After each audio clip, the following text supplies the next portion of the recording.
Olá para você que está aí acompanhando o UFSC Entrevista. Se você não sabe, junho é o mês do orgulho LGBT.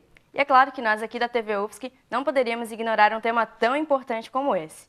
E hoje nós vamos falar sobre cada uma dessas letrinhas: as lésbicas, os gays, os bissexuais e os transgêneros. Até porque, por mais que a gente fale na comunidade LGBT, cada participante dessa sigla é um ser humano diferente, que passa por dificuldades diferentes, sofrem preconceitos diferentes. Então, para debater esse tema comigo, quem está aqui no estúdio é a Ana Maria Alejandro, que é doutoranda em saúde coletiva, e a Ana Morim, doutoranda em antropologia na UFSC, e as duas são pesquisadoras no núcleo de identidade, de gênero e subjetividades na UFSC. Sejam muito bem-vindas, gente. Obrigada. Bom, e para a gente dar início a esse debate, eu queria chamar um vídeo que tem duas pessoas aí muito legais que vão contribuir com essa discussão com a gente. Na verdade, essa questão da descoberta da sexualidade, ela foi surgindo a partir de um desconforto, né? Não foi uma coisa assim, uma revelação, na verdade, foi uma coisa incômoda de não saber se tu tá confortável na situação que tu tá, ou com as pessoas que tu te relaciona, com o teu corpo, todas essas questões, né? Eu tinha muita dificuldade em me reconhecer assim, até porque nós vivemos em uma sociedade que ela ainda não tem um espaço onde essas questões são positivadas. Eu acho que a questão mais profunda sempre é intrínseca, assim, é aquilo de tu não saber como tu te relaciona contigo mesma. E de repente, chegar num momento e tu te desconstruir, assim, dentro das verdades que tu tinha, sabe, das coisas que tu foi socializada. Eu sou, tenho um comportamento bastante afeminado, a voz e tal. E aí as pessoas perguntavam, mas tu é gay? E isso pra mim, por conta de sempre ter visto isso como algo negativo, e todas as vezes que eu me deparava com essa questão era de forma negativa, então eu dizia não. Não, eu não sou. As pessoas que são homossexuais em cidades de interior, elas não se colocam enquanto homossexuais, né? Então, acho que fica uma relação muito complicada de tu apontar se é um preconceito, claro, dadas as proporções, mas se é um preconceito daquela comunidade em relação a quem é homossexual, ou se o próprio homossexual, até num sentido de se proteger, se coloca fora desse contexto, assim, não se coloca enquanto homossexual. Então fica aquela coisa tácita de eu finjo que não sei e tu finge que não é. E muitas vezes as pessoas mesmo, sujeitos LGBT, muitas vezes não encontram psicologicamente condições para se manifestar, condições para revidar. E aí teve um momento que eu fiquei sozinha na festa. Eu tava com 4 amigos meninos, né, meus. E aí, tomando minha bebida, e daqui a pouco eu só senti um soco, assim, no rosto, caí no chão. E aí eu levantei, não sabia onde é que eu tava, não sabia de onde tinha vindo, assim. Aí quando eu identifiquei o menino que me bateu, foi um cara que me bateu, aí eu falei, o que aconteceu? Dele assim, tu mexeu com a minha menina, com a minha namorada. Eu, não, né, não, tava o tempo todo com meus amigos e tal. Que a partir do momento que você tem uma lei, ou melhor, que você não tem uma lei que proíbe, ou que criminaliza, que penaliza a homofobia, você também está dando precedente para que ela exista. A gente teve aí o vídeo da Bárbara e do Jefferson, e para dar início a essa conversa, acho que a gente poderia falar um pouquinho sobre essa questão de ter estereótipo de gênero, né? Porque a Bárbara falou ali que na balada, daí o menino viu e achou que ela estava dando em cima da namorada dele, e aí foi para cima. Provavelmente porque viu o estereótipo dela e julgou por isso. Isso é uma questão que acontece muito, né? A gente vê que as pessoas são muito julgadas pelo estereótipo e às vezes a sexualidade não tem nada a ver com a forma como ela se apresenta, né? Então, se a gente vai falar um pouquinho sobre essa questão de estereótipo, de gênero e sexualidade, para dar início à conversa. Existe um padrão de como as pessoas deveriam ser, ou de como elas deveriam se comportar, ou como elas deveriam se vestir e se apresentar. E dentro desse padrão existe a compreensão de que se você não segue determinadas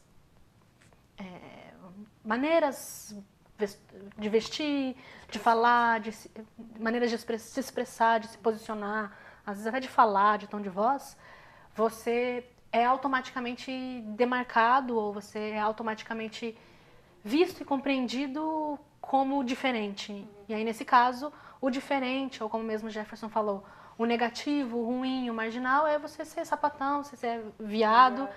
E a partir do momento que você é localizado e compreendido como o sapatão ou viado, você está exposto à violência, você está exposto ao preconceito, e ao preconceito justamente nessa ideia de que é uma primeira impressão, e a primeira impressão e a primeira compreensão, quando você entende, percebe ou acha que alguém é viado ou sapatão, infelizmente é uma compreensão marcada pelo ruim, pelo negativo.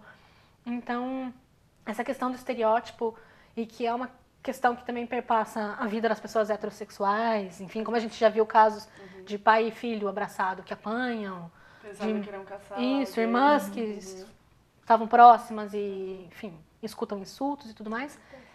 Falam dessa visão tão estreita que a gente tem entre expressão de gênero e orientação sexual, ou não, né? Expressão de gênero e orientação sexual, que acaba fazendo com que as pessoas correlacionem muito rapidamente as coisas de uma maneira bastante estreita, bastante pequena, que de fato é bem reduzida assim, e bem redutora das diferentes formas de se expressar, de estar no mundo, que não necessariamente são relacionadas ou não são relacionadas tão linearmente com orientação sexual ou com outras questões. Com certeza.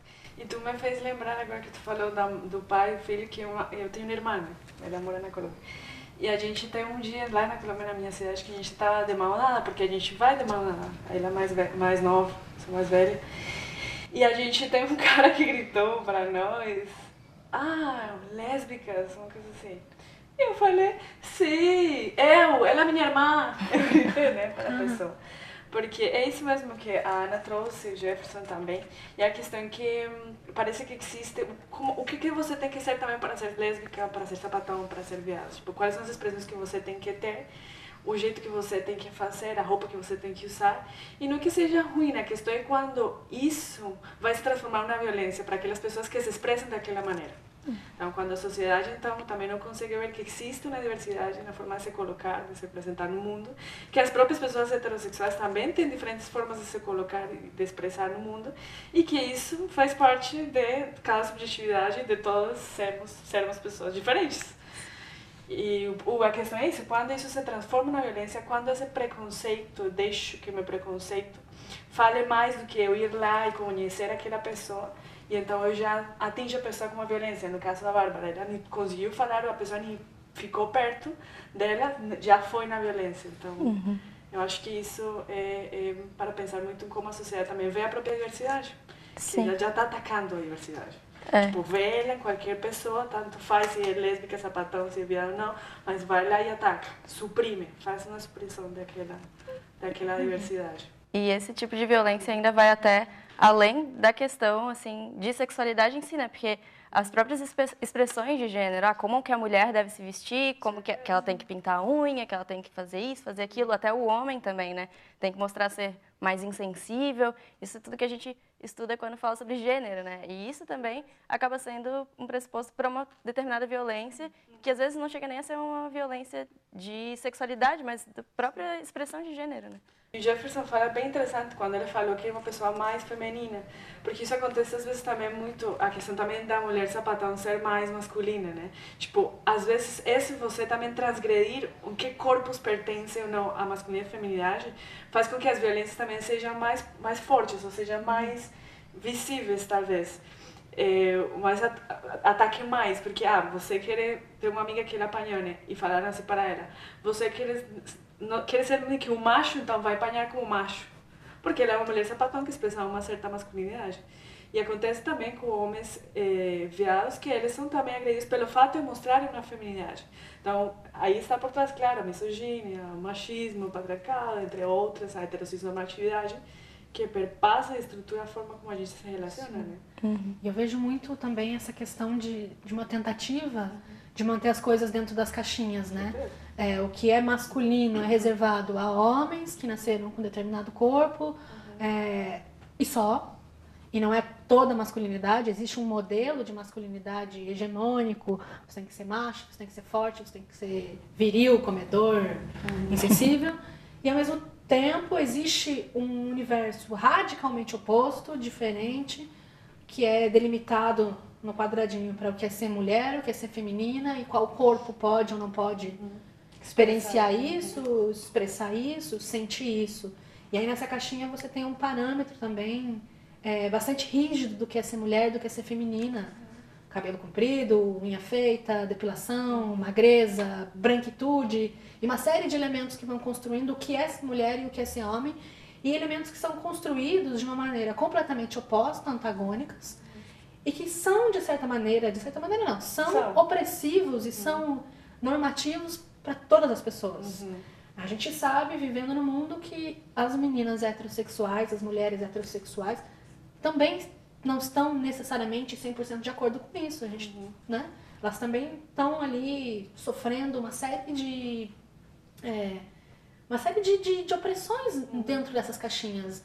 E mesmo relacionadas ao corpo, às suas expressões, suas vontades, desejos, que não necessariamente tem a ver com orientação sexual, com afeto, com nada. Mas existe esse controle do gênero, das expressões de gênero, e que se dão de uma maneira muito fechada, normativa e opostas nessa ideia de que o mundo é binário e vocês só são complementares, mas vocês são radicalmente diferentes. E se vocês não estão juntos para se complementar, não misturem nada, fiquem cada um na sua. E qualquer expressão que contradiga essa norma, essa colocação, ela é punida, ela é rapidamente punida. Então, existem os casos absurdos de violência física e de violência verbal, mas existem as sutilezas do cotidiano. Bom, qualquer menina que apresente minimamente uma postura não tão delicada e que resolveu cortar o cabelo, sapatão. Ela pode não ser, ela pode achar que tá na moda, tá bonito. Então, assim, são uma série de censuras e de punições mesmo, né? Que visam constantemente te lembrar que você está fazendo errado, que você está saindo da caixinha. E que o que você está fazendo, bom, pode ser bonito, pode ser interessante lá onde você vive, na tua esquina, na tua casa, mas no mundo, aqui, na rua, para todo mundo, para seus pais, para alguém, vamos com calma. Uma tentativa de impor limites constantes, assim. Sim. Bom, a conversa tá boa aqui, mas a gente precisa ir para o intervalo. Então a gente vai fazer um intervalo rapidinho e daqui a pouco a gente já volta no segundo bloco, falando um pouquinho sobre bissexualidade, que também é um tema que muita gente tem um preconceito bem grande aí. A gente já volta.